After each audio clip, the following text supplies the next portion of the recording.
Welcome everyone to Textiles and Tea with the Handweavers Guild of America. I'm Kathy Group, I'm the advertising manager, and I'm your host today.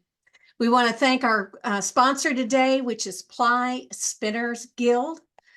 This is an exciting new program coming around. I wish you all would take a look. There's some information online about them. Thank you, Ply Spinners Guild, for sponsoring us today. We appreciate it. We will take questions as always for the last 15 minutes of the program. Please put your questions in the Q&A and not in the chat. We love the comments in the chat. Keep those coming, but I can't see the questions when they're in the chat. Today, all the way from the UK, we have Alan Oliver. Alan is a weaver, a spinner, and a dyer, and we're so excited to have him here today. And we have several questions for him, and let's get started.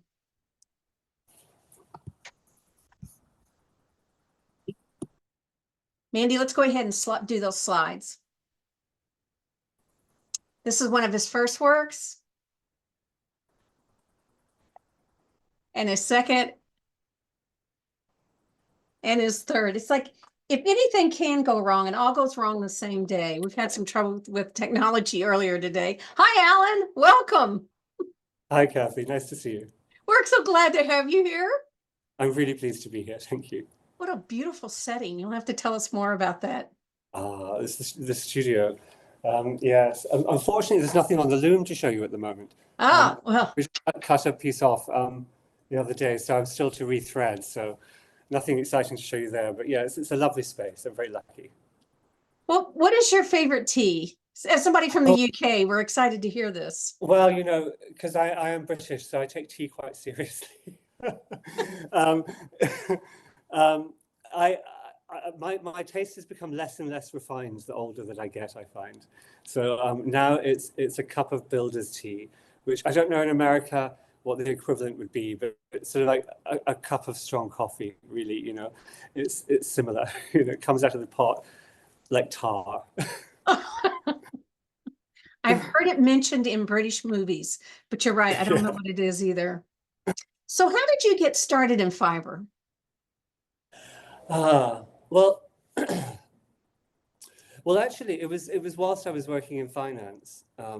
So I was working as a finance director for a literary agency, and it was in Soho in London. I think it still is. And in my lunch break, I would go around the corner to Liberty on Argyle Street. I don't know if you or any of your viewers or listeners will know Liberty, the department store, but it's such an amazing building. And up in the fourth floor, where the furnishing fabrics department was, it's like it used to be just like a magical wonderland. And you'd go in, and twice a year, they would sell off all the swatches from designers because they would display new collections just with huge 1 meter by 1 meter 40 swatches of cloth. And then twice a year, they would sell those off for £5 or £10 for a swatch. And so I would buy them. And so I had this enormous collection of like fabrics, which I thought, what am I going to do with these? And that was the start of my journey, because I started to make cushions. And really, it all kind of went from there. So. Yeah, okay. All right. Well, like you said, you were in finance and then you went into this leap into upholstery. So, yeah, you know, you saw it, you fell in love with it. Was that the only driving force behind that? Well, I think at first, I mean, there was a passion for textiles, certainly, and it was that passion for textiles that I discovered, and which in a way led me to the upholstery. The upholstery was not. It was almost sort of like, well, I had all this fabric, and I thought, what am I going to do with it? You know, so a friend suggested making cushions, or rather, I thought, well, I'll make some cushions, and then a friend suggested, why don't you do an upholstery course? And you know, that could be something fun to do, and so I did, and actually, what I found most rewarding about the upholstery course was the learning of the craft. And you know, I've come from a background where actually, as a young man, I was very, you know, versed to using my hands and creating things. And my first job when I left school was an apprentice jeweler, which I did for 2 years when I was between the ages of 16 and 18. So I think I'd really missed that element of just using my body and using my hands and making something. So I really got a lot out of that when I learned how to be an upholsterer. And it coincided with a time when the job that I had, the company that I was working for was being bought, and so I was made redundant.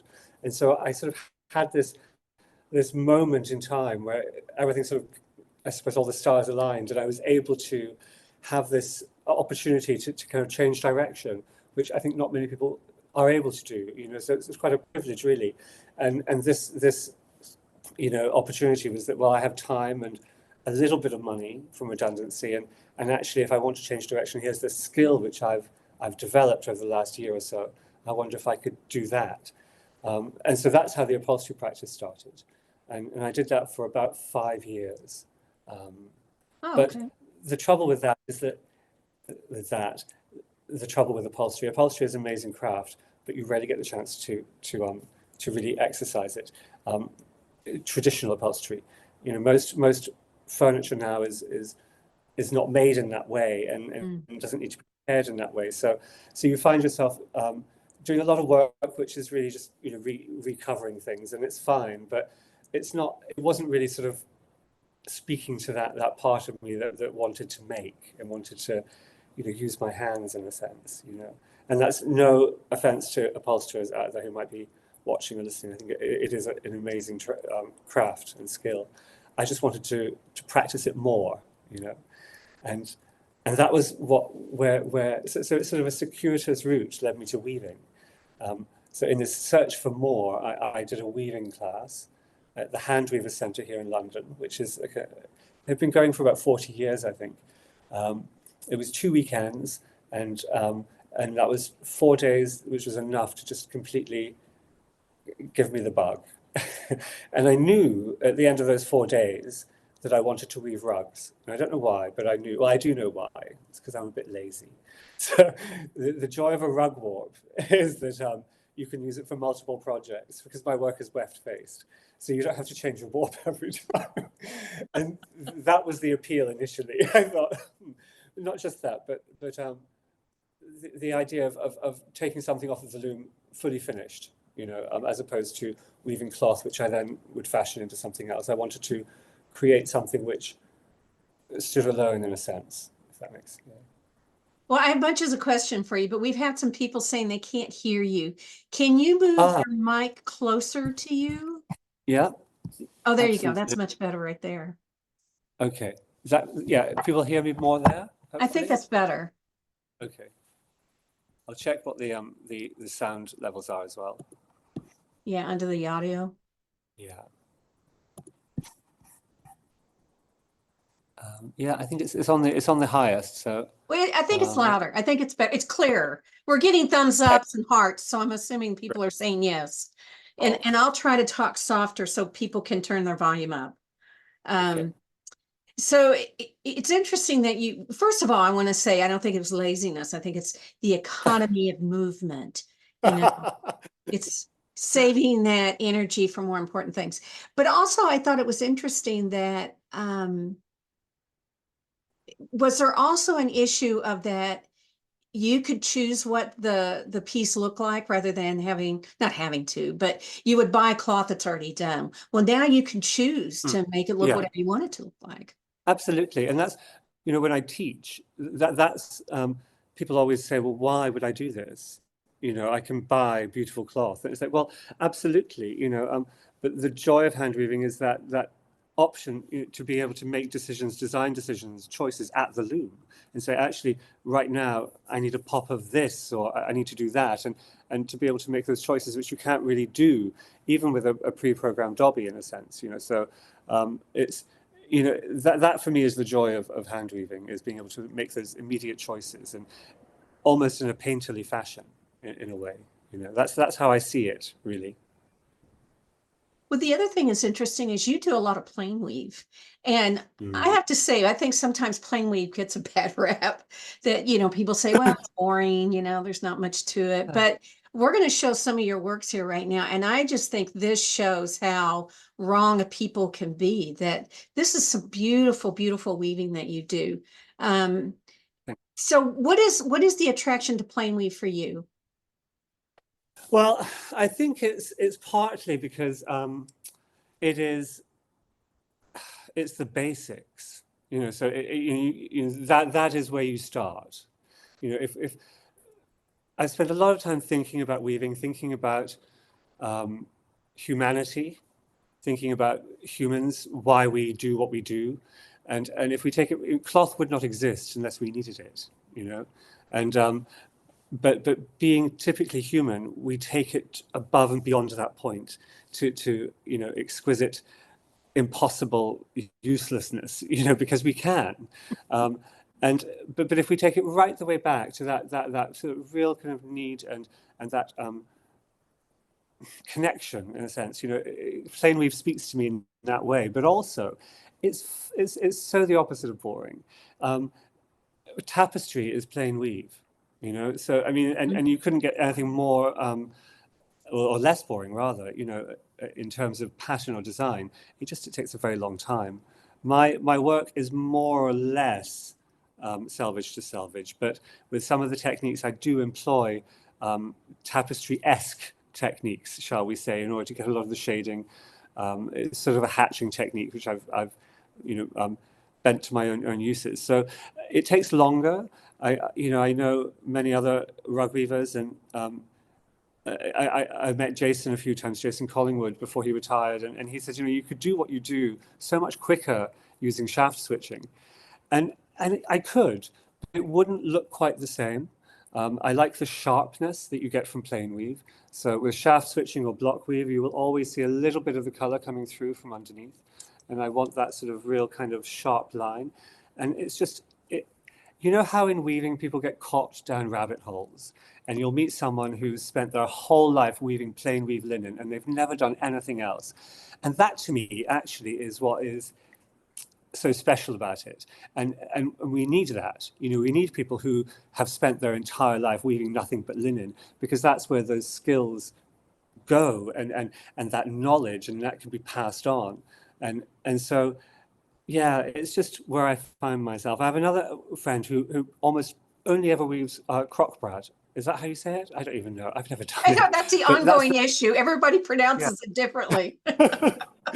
So I think it's in our nature to get caught down these rabbit holes. And when I'm tired of exploring it, I'll probably move on to something else. But I'm not quite there yet. Oh, I think we would lose a lot if you went on to something else. Somebody's asked, normally I don't do the questions, but because we're talking about this piece, I'm going to go ahead and ask. They're wondering, is this clasp weave? Yeah, it is. It is. Both of these are a clasped weft, so which Peter talks about in his book. So it's a very simple technique, really, where you're using two wefts, in this case, in each shaft, or each shed row. I don't think I've gone onto three colors here. No, just two wefts, and the fade is done through yarn dyeing. So it's a laborious process, which again I've sort of developed myself, and I don't know whether it's one of these things, talking about, and this is going off on a slight tangent, but talking about this idea of people garnering this enormous amount of skill specific to one subject, and that's great if it's passed on, but quite often, and this is what we sort of see, I feel these, when industries die, these methods die with them, in a sense, or the highly understood technical aspects of them are lost, in a sense. It's yeah, I don't know. I'm not sure what point I was trying to make there. Sorry. Well, I love that, because there are some artists who are very protective of what they do, and I appreciate that. That's their choice. But you brought up an interesting point of when you were talking about how somebody only does linen, it's like, but they will develop these techniques and the understanding, and then they pass it on to someone else. They will know that if just with a touch, what that fiber will do, what the difficulties are, and that's something you can't really teach, and it's sort of it's hard, because it's the sort of thing that you would be shown actually by someone standing over your shoulder and say, "Oh, do that," and how do you put that in a book? It's difficult, or do it on when you Zoom. talk about. Yeah, and so when you talk about industries dying, that's what people mean, really. Not sort of. I mean, anyone can revive an industry if they want to, but it's that highly kind of specialized understanding that it's very hard to sort of manufacture in a sense. But that's what I remember now what I was trying to say with regards to my dyeing techniques for the fades that I do. It's something which I've had to develop myself because, you know, there could be a better way of doing it. I'm not sure. And it's sort of like a hatching technique, which I've sort of, made slightly more automatic in a way, but not much more automatic. But is that the best way of doing it? I don't know. In place of sort of these skills being passed on in communities, we kind of do our best. And this is why guilds are so amazing, because that, they take the place of those, it would have been once communities, creating a particular type of cloth. And now we have guilds where we can share those ideas and skills, which is amazing. Well, I'm glad you brought up dyeing because, we could all go out and buy the dyes, the yarns we want for every color that we could possibly want, I think. But you dye your own yarns, and we're going to show some of your skeins right here. So, but I've heard you talk about your dyeing and color, and you don't talk about it in the normal kind of, I want this color. You have a much more personal relationship with the dyeing. It's not like, okay, I need this shade or this hue, and I need it for this piece that I'm making, and it needs to match this color. When I've read what you've written, it's much more a personal relationship or a personal connection that you have with color, like where it came from or what it's made from, that sort of thing. Can you talk more about that? Am I off base here or? No, not really. I mean, I suppose I think of two different strands. I mean, with the color, I do dye nearly all of the yarns that I use, and it started just out of necessity because to get these fades, I couldn't commercially buy enough of the shades that I needed. So that was why I started dyeing using acid dyes, and then being able to create all of the shades that I wanted, and then. That developed when I went to do my MA, which it changed my practice actually almost entirely. Not in terms of skill or anything like that. I still, the work that I make is more or less the same. It's just that it changed my way of thinking. And I started exploring natural dyes then as a means of looking at identity, really. The piece which you showed just a moment ago, the pink piece, was the piece that I made for my MA.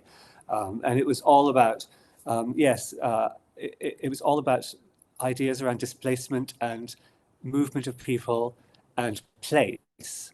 And material forms a big part of that, So I generally don't go into a lot of stories behind them, but this is, the area of London that I live in and work in has a history of migrancy, really. So it's very inner city. So a lot of migrants that come and live here from all over the world, and also in the past there's been a lot of homeless people that have congregated in this area.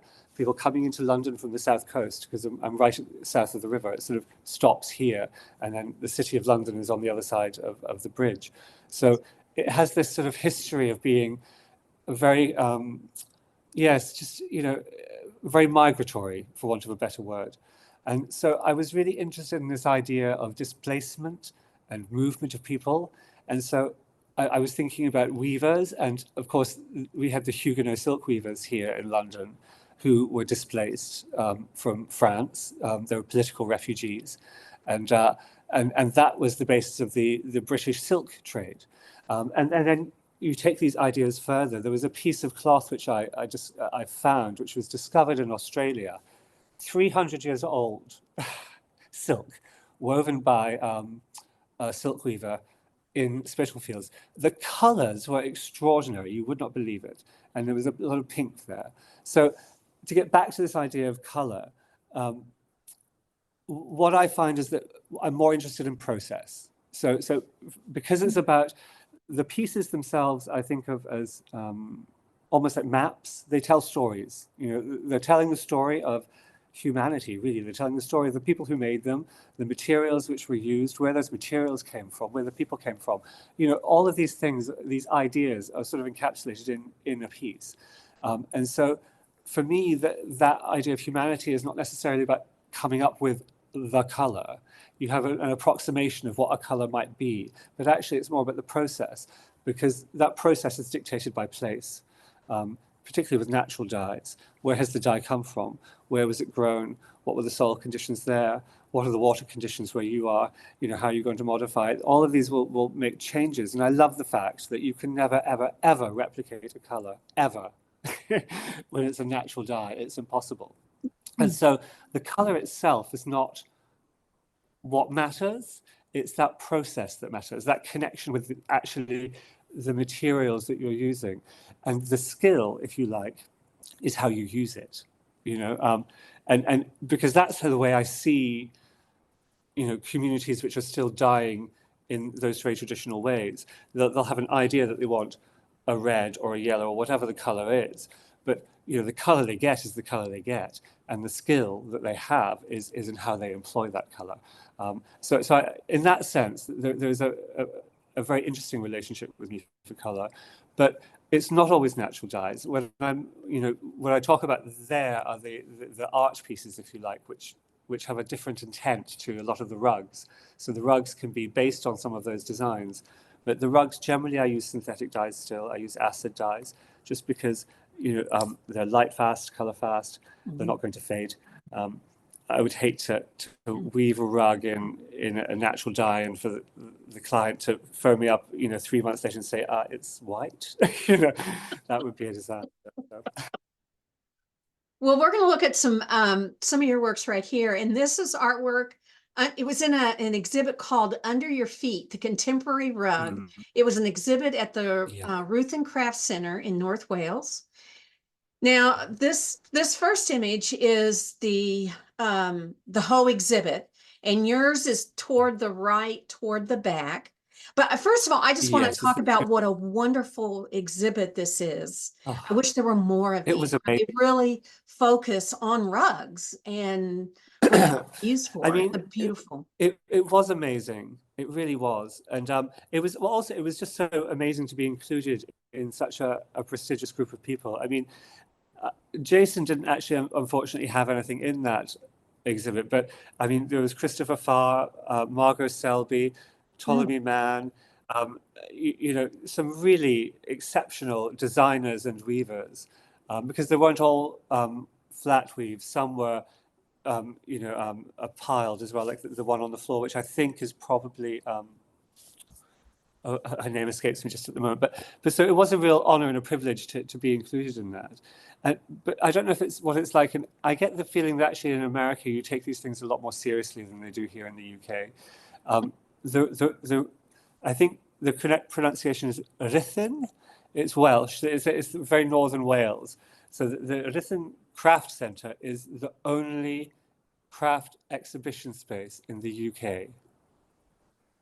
Full stop. I think, no, it's two now, because the Craft Council have reopened their gallery in London. So there are very, very few places where you can go and see permanently, craft exhibits. There are obviously venues where things like London Craft Week or Collect, things like that pop up. But in terms of, a permanent place for craft, there are so few places. So it really is an important place. And I was really, it's actually also very, very inconvenient for me. It's like the back of beyond. So I wasn't sure I was going to get a chance to see it, but I did manage to get there with a friend, and it was a great, great exhibition. Yes. Well, the next slide is going to show close-ups of your work. And these were the two pieces that you had in the show. And so can you talk about these pieces? Why did you choose these to submit? Well, now, from memory, so the two people who were organizing the exhibit, curating it, one of them contacted me because she had seen the one on the right, and so I met with her, and she wanted two, if possible, and so I still had quite a bit of the same yarn left over, and so I then created this, the one on the left, to go with it, which is a similar dimension, and then that became, well, it's one of my most popular designs actually. It's called Flight. So it comes in this version with the fade, and then it comes with the non-fade version as well. and I've made it many times. And again, it's a meet and separate design. It's the most simple of designs, really, but it's very pleasing, I think, to me in a way. I think it's a very early one as well, so I have a lot of time for it. Well, do you find that it's hard, because speaking of submitting to shows, Mm. do you find it's Mm. hard to find shows that will accept your work, will accept that kind of work? Yes, I mean, I think things are changing now in that. Oh, what is it? Someone said to me the other day, textiles are the new pottery, or or the new ceramics. In that, and what they meant was that it's having a little bit of a moment. Here in the UK anyway, or it has been for the last few years. I think there was quite a big Annie Albers retrospective at the Tate about 5 or 6 years ago now, and before the pandemic certainly, and it sort of seemed to sort of launch or kickstart this renewed interest in textile arts. So you'll find that now there are more galleries or more exhibitions who are accepting textile art as well as other media. So perhaps a show which traditionally you would have only been able to submit paintings or mixed media to, you can now submit textiles as well, or you're more likely to get accepted. But it's still very hard. It's still very hard. I mean, I find that the best way to exhibit, or the best exhibits that I've done, are ones that I've organized myself, so with other artists. So again, that's part of the the benefit of being a member of a guild, is that you have other artists that you can exhibit with. And of course, the trouble there is that you're everything. Then you're the artist, you're the curator, you're the marketeer, you're the advertiser, you're the person pouring the drinks, and it's tiring. It's hard work. So if you can get a few of you in together, and your work all speaks to each other, and it sits well in a room, then that's a good way of going. I mean, and then look out for the prizes. I look out for prizes, and then things like annually there's the summer exhibition at the Royal Academy, which is open to anyone to submit. It's a really amazing institution, and I think I was shortlisted one year. I have not actually made it in, but I know people who made it in with textile works, which is fantastic. So there are things that you can apply for. Get onto. I would recommend people get onto as many lists as they can. Facebook is very good for this. So on Facebook, you'll find that there are a lot of groups which are just about art exhibitions. So they'll announce every call out that comes up, because that's the other thing as well, is there are so many. But the most successful thing for me in my early days was joining some organizations. So I don't know what the equivalent in America would be, but here we have a few, like Design Nation is one. The Society of Designer Makers would be another one. And so these are organizations, professional organizations, that you pay a fee to annually, and you get benefits for that. But what they generally do is they put on large shows once or twice a year, and you can submit. And it's also an affordable way of showing, because these things can be very, very dear.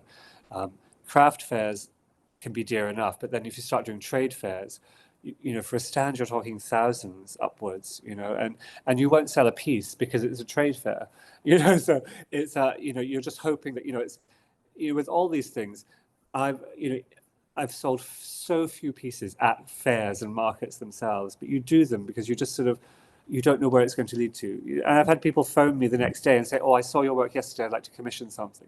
So, you just don't know. You just have to keep going away. Well, it's interesting because this is my opinion, that fiber artists, or many of the fiber techniques, can be very social. Spinners get together and they spin and they're chatting while they're doing it. Knitters, crocheters, they can gather. But for weavers, especially if you're weaving like on a floor loom, Yeah, you can be pretty isolated. So yeah, are yeah. you okay with that? Or do you find ways that I mean, you talked a lot about guilds. Do you Yeah, find ways that you can connect people? I think you have to. I mean, I can only speak for myself. It can be very isolating and very lonely if you're not careful. I think getting the balance is what's key. So I'm very lucky in the studio that I have, and I do quite a bit of teaching. So there's quite often, someone around, so I'll be able to, there'll be a student who's done a course and they maybe want to come in for a few days and use a loom, and so generally in a week there might be someone here, 2 or 3 of the days, and the rest of the time I love being on my own. I really love, because but if it had to be that way every day, I would struggle. I really would, and it has been in the past. Before I had a large enough studio where I could teach, or a reputation where people even wanted to learn from me. There was a lot of days on my own, and it can be really tough. I found that the laptop, playing, some box set or a podcast was great. But actually, what I started to do with another friend who is also a weaver, but he works as a costumier, we would start zooming each other just throughout, and actually not really speak. We would just have the computer on, and he would have his computer on. So, and occasionally you would say something, you chat, but it just felt like somebody else was in the room. And actually, that was a really nice experience for a while. Yeah, yeah. Oh, we do that at work. We do that here since we all work Yeah, isolated. That we'll yeah, just yeah, we'll be on with each other, but we're all doing our own thing. yeah, And every once in a while, I'll be like, "Oh, did you exactly. hear about so and so? He did that." Yeah, it feels like you're in Exactly. the So I room. mean that, because that's what I mean, I'm used to working in offices, when I'm in my youth, so that's what people do. They chat, talk nonsense, and Yeah. and it seems unimportant, but actually it is. I mean, my work is a lot about human nature and why we do what we do, and I don't think humans are really made to be on their own. We are social creatures. That's the nature of us. Yeah, because my boss is on here, I do want to say I was working the whole time I was doing this. And it was very productive, probably more productive. And I'm sure you were too. Okay, Oh, that's been totally, said. totally, That's been totally. said. Um, Actually, probably yes, because that's the other thing about being on your own, is that it's too easy to just, mess around, And the thing about weaving and dyeing, is that it's very process driven. mhm. So I can very, very easily waste time in the guise of doing something important. So, if I know that I've got to do this, I'll sort of prevaricate and do that. But I'll say, but that still needs to be done, like maybe in a month. It's a good way of tricking myself. Well, I've also heard people, because I was going to ask you about commissions, that people say commissions are often good for no other reason than they make you stay on a timetable. Yeah, And absolutely, you have to absolutely. be product driven and get things Yeah, done. Do you do a lot of totally. I mean, commissions? I do, yeah, I mean, so my practice is sort of split effectively between commissions, weaving commissions, and teaching. And actually, the skew has been more towards the teaching in the last year. And so I'm actually, in the next year, I'm going to be not taking a little bit of a hiatus from teaching for a while, and then when I reintroduce the classes, there'll be fewer of them, I think, just because I really miss actually being at the loom, and it can be hard. Doing both essentially, So I mean, I have got a few looms here, but still, it's um, uh, I had an intern here for 8 months, and so he was using the large loom a lot of the time, and I was on the smaller loom. Um, so it's still, even with more than one large floor loom, you still have to kind of juggle it. It can be tricky. Mhm. Well, we got two more works coming up. This is whatever is done by me is your doing, and then the one on the right is called Zigzag Fay Rug. And I'm showing these because I am in love with your ability to do the Oh. gradation. And when I was coming up with the question, what I wanted to ask was, how do you do that? Can you teach me? But I'm not going to ask that. That's not what this question is about. But just can you talk about how this came to you? Because this is obviously something you do really well and it's very important in your work. Thank you. I suppose so.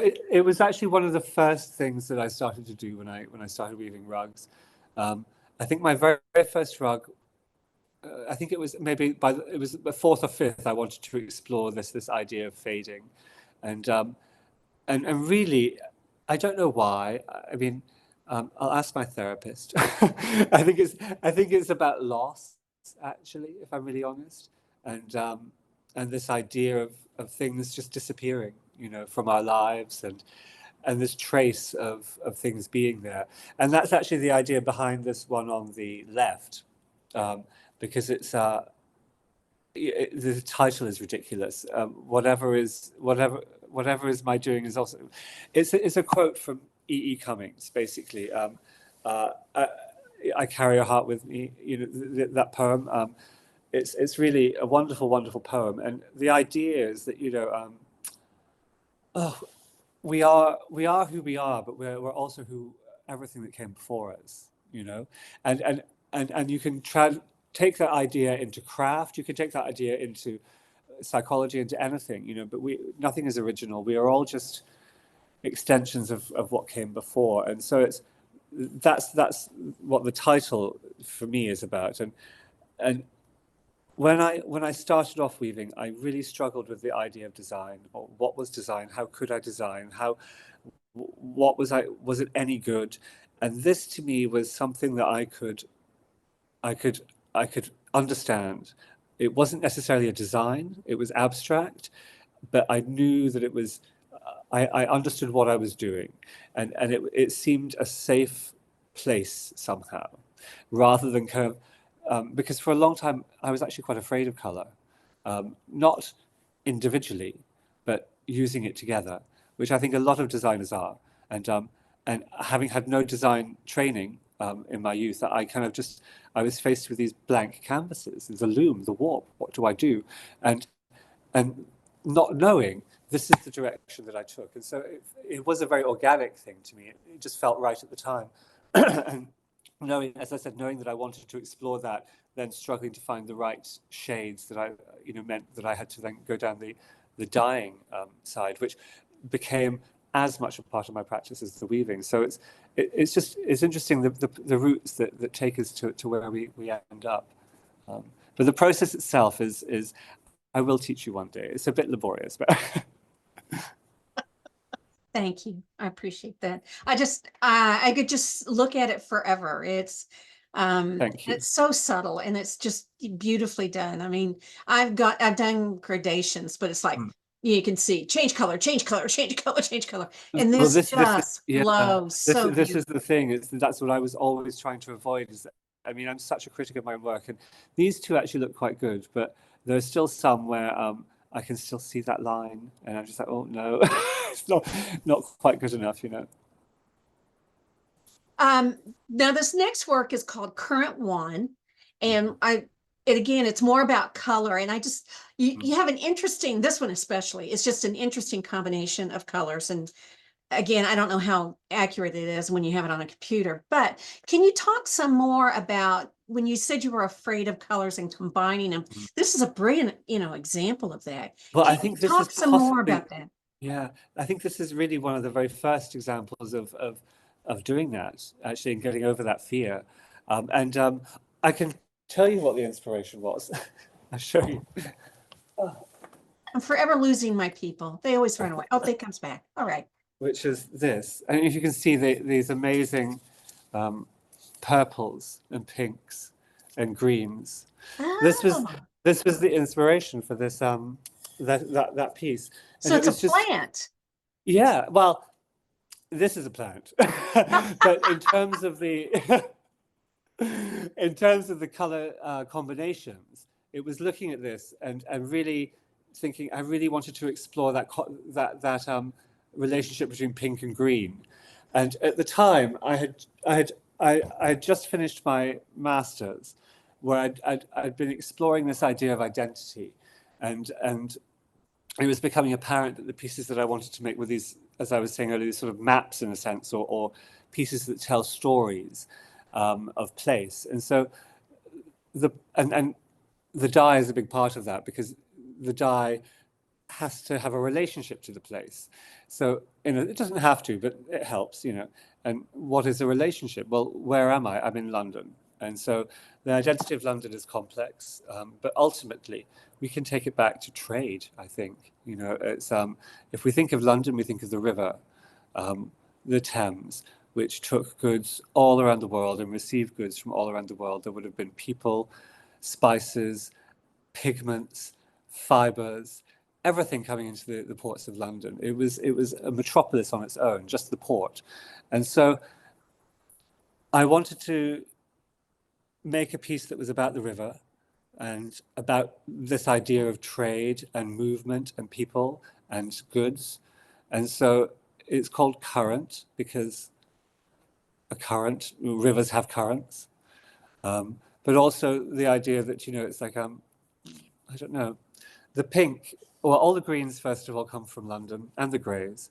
So the darker greens, the very dark green at the bottom is weld, which I had grown, and that's been modified with iron. And then the other two are buddleia, which were collected outside my studio along the railway tracks, and again modified with iron. And all the iron which has been used came from the Thames. So I walked along the foreshore and collected lots of old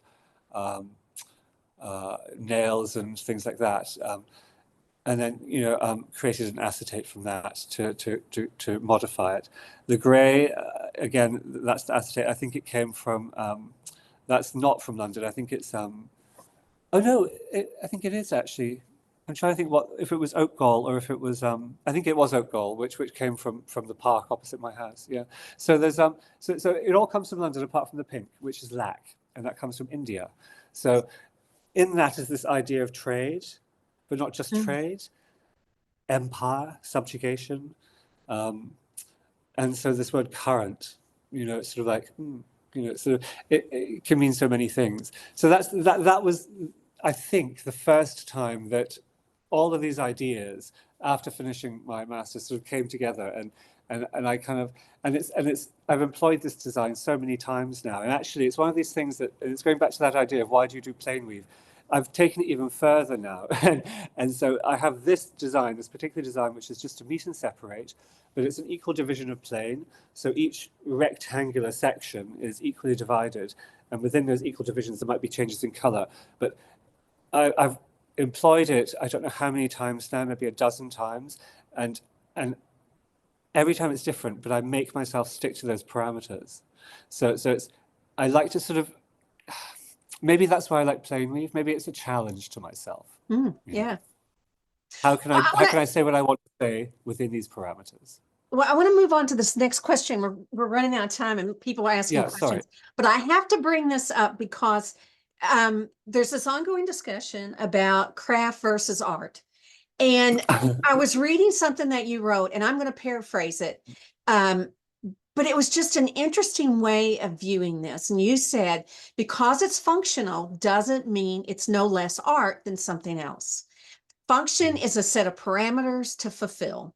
You have to abandon the need to fill these unless you can contextualize it in an artistic way. And I love that. I never looked at it from that point of view before.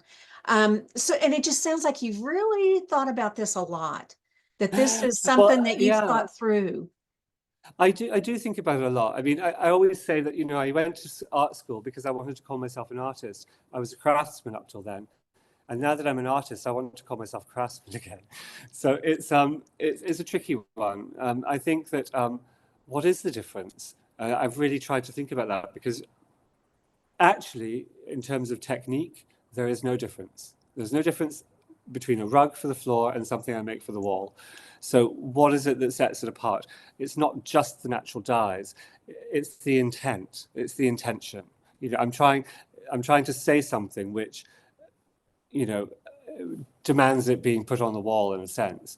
Could I put a rug on a wall? Absolutely. Do I put rugs on the walls all the time? Is it art? Who am I to say it's not? I can only talk for myself in a sense in terms of how I present them.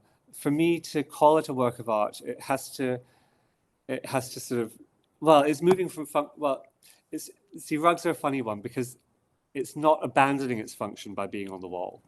Once upon a time, textiles were hung on walls for warmth and also decoration. But in a sense, it is because it's taking what is a very clear function of a rug and it's slightly changing it by putting it on the wall. So in order for that to happen, I feel like it has to be, to abandon that functionality, you have to be able to contextualize it somehow. I could talk to you about this forever. So what is next for you? Well, as I was saying, I'm taking a little bit of a hiatus from teaching. So I've got after Christmas a couple of weeks of teaching, quite full on, and then I'm going to just weave for a bit. I did some work recently. They may be listening, so I'm going to apologize now. I got some funding from the Theo Mormon Trust last year Oh, to do some wonderful. research and experimentation with linen. And so, I mean, I use linen all the time for the warp in my rugs, but I've never really woven cloth before with linen. And it was an experience.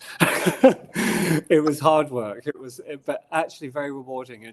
And so I'm lucky enough to have two floor looms, so I can set up the second one for a cloth warp. And I'm actually hopefully going to be, the samples and pieces that I made, I was quite pleased with. So I think that there's possibly a collection of tableware coming. We'll see. Not Wow.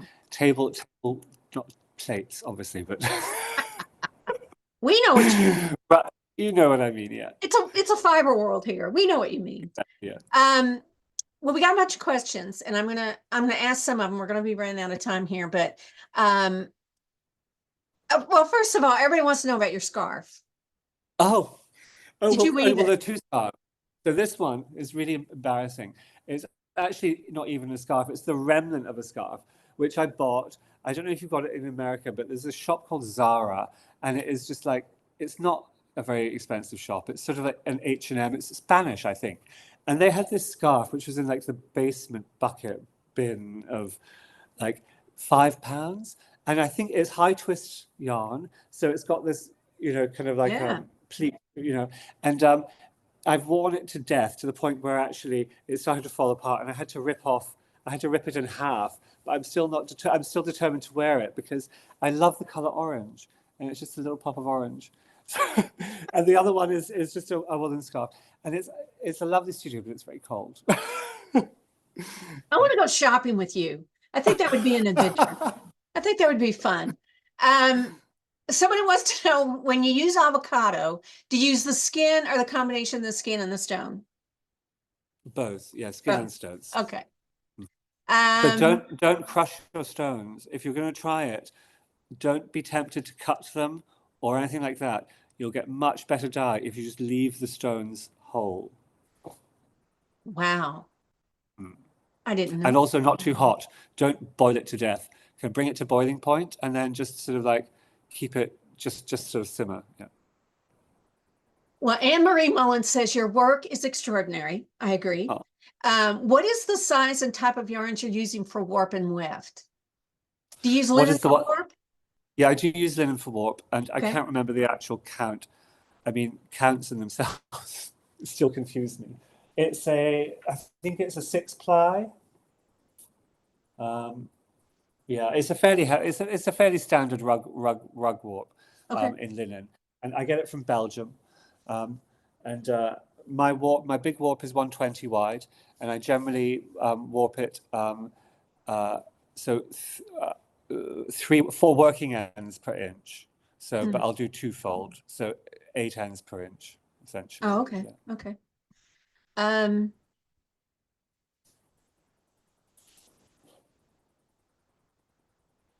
okay. This is from Kathy Wilcox. Do you start with the weaving design you want first or the dyeing? And what colors do you develop when you start a new work? Both actually. Sometimes I'll have done a whole lot of dyeing, and then that will be the basis of the work because I want to use that yarn. Other times I'll start something with a design in mind and then have some of the yarn dyed and then have to dye the rest. So it really depends. It really depends. Sometimes I'll be halfway through a piece and think, actually, I need another color, and I'll have to quickly dye a small hank just to kind of get it in. I do have some pre-dyed and obviously some left over from old projects as well. So it's yeah.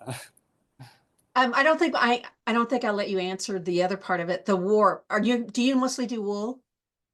Oh yes, the weft is always I mean the wool. weft. I'm sorry. Yeah, The weft yeah, is wool, right? yeah. The All right. weft is all woolen weft. I've never actually tried cotton. I know another rug weaver, Jacqueline James, here in the UK. She does a lot of weft faced in cotton actually, and she dyes that. I've never.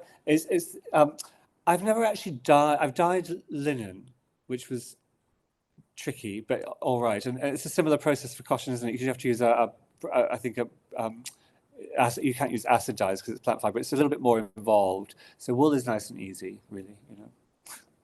Well, this is a great question because one thing we didn't get to talk about at all is your printmaking background, which you do have.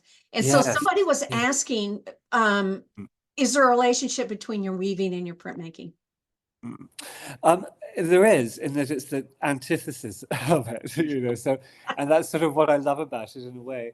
Um, but there is a connection, which is the dye. So this is so I'm not a highly skilled printmaker at all, and I don't have a lot of experience. So I sometimes sort of feel a bit sort of embarrassed that I put printmaker in at the end of my name, but I do make prints. But I'm not, I don't have a big studio, and I can't do sort of like offset lithograph or anything like that. I predominantly do screen prints, and but what I do is I use the screen as a tool, essentially. So they're more or less monotypes. So they're not on the whole repeatable images. So I'm using the screen and a squeegee to apply the pigments in the most opposite possible way you can imagine from weaving rather. So they're very kind of quick movements. It's done and it's over in a second or two, and it's quite exhilarating and thrilling. But and because it's so different, it's very free. But Mhm. the dyes that I'm using quite often, or the pigments I'm using, are the dyes, the natural dyes which I've created. So it's just another way of employing them, really. So if you're not using them as a dye, you can thicken them and with a binder and print with them. And I started doing that in college, and making these really nice textiles. And I thought, what else can I do with them? So I started stretching them over stretchers, and then kind of almost doing this printing, but then presenting it as like a painting, and then waxing it, and then that's moved on from there, really. So to the work on paper. So I do enjoy it. I don't get around to it that much because I find there's always a lot of weaving work to be done. But so if I've got a spare few days, I might just sort of set up the studio and then just print for a few days. I'll be sure I'm over there when you do that. I want to go play too. I can't believe that we have to stop. Ellen, this has been so much Oh, fun. Thank you it's been really so much for wonderful. being on here. Thank you for inviting me. Really, it's been a joy and a pleasure. Well, your work is inspiring. Some people commented that it's an inspiration. It really is. Your work is just beautiful. Thank you so much for sharing about your work and your creativity, and we appreciate it. We also want to Thank say you, thank you Kathy. to your sponsor. We appreciate them coming on and giving us our sponsorship today. If you didn't get your question answered, and I know you didn't because we had so many of them, go to Alan's website and you can probably get some more information. You can contact him, and we'll Yeah, be able to, we'll put that up here in a second. The I website. think at the moment there's something wrong with the newsletter link, but I'll get that working, so you'll be able to join the newsletter shortly. Oh, wonderful. I'll But sign there up is for that. a contact page, so you can always send an email via the contact page. Okay, great, great. So alanoliver.co.uk, and Yeah, you can that's see right. more information about him. Thank you so much. Thank you. And again, we Thank you. want to thank our sponsor. They were so gracious to sponsor this episode today. Ply Spinners Guild. If you want more information, you can check them out also. And you will learn a lot about this new setup that they have. Um, that's going to, I want to talk a little bit more about, if you want to sponsor, you can go to the website and go to the Textiles and Tea tab, and you can see there where you can sponsor an episode. It can be you, it could be your guild, your business, whatever you would like. And we appreciate all of you who have sponsored Textiles and Tea over the years. Thank you so much. Hard to believe it's the end of the year. And so I know a lot of people are thinking about where do they want to donate for those tax return and those tax things for us, right? And think about where your passion is. And we encourage you to put your money where your passion is. And if it happens to be with fiber and the HGA, we encourage you to join us. We have raised $12,566. And we have just $23,239 we need to match the goal from last year. Last year we made over $35,000 and we really are struggling to get to that point. So still got a couple of weeks in the year left. If you're thinking about where you want to put your money, we would appreciate it if you would keep us in mind. We've got information here on the chat. You can either go online and donate, you can call. And it's so easy to do, and we do appreciate it. Those donations help these programs like Textiles and Tea, Careers in Textiles, Spinning and Weaving Week. That's what keeps those programs going. And we're always looking at what's new, what's next that we can offer our membership. So they keep us in mind, and we would appreciate that. We also encourage you, another way to support Textiles and Tea and all of our other programs, become a member. And not only do you support HGA and support these programs, you get an awesome magazine 4 times a year. I think our editor, Sally Organ, does an incredible job. And you get discounts on things throughout the year. So thank you so much if you're already a member. Looking for that Christmas present, there you go. You know somebody who's getting into fiber, introduce them to HGA in our beautiful magazine. We would appreciate that. You can do that online also at weavespindye.org. If you've missed an episode, you can watch it again. You can watch today's again. They're all on the HGA Facebook page. You can also watch them on YouTube. And I encourage you to subscribe to YouTube, because when you do, you'll get a notice when the next one's been uploaded. And I think we're pretty much up to date, except for today's, of course. So if you want to watch it again, bring a friend, please do. Now, it's hard to believe that we're in the middle of the holidays. I don't know how this happened. So next week, we will not have an episode. We're going to take some time off. Poor Mandy, I work her to death behind the scenes. So we're all going to take a little bit of time off during the holidays, but we will be back January 2nd with Lynn Bennett Carpenter. I hope you all have a wonderful, wonderful holiday season. Happy New Year, and we will see you in 2024. Happy tea.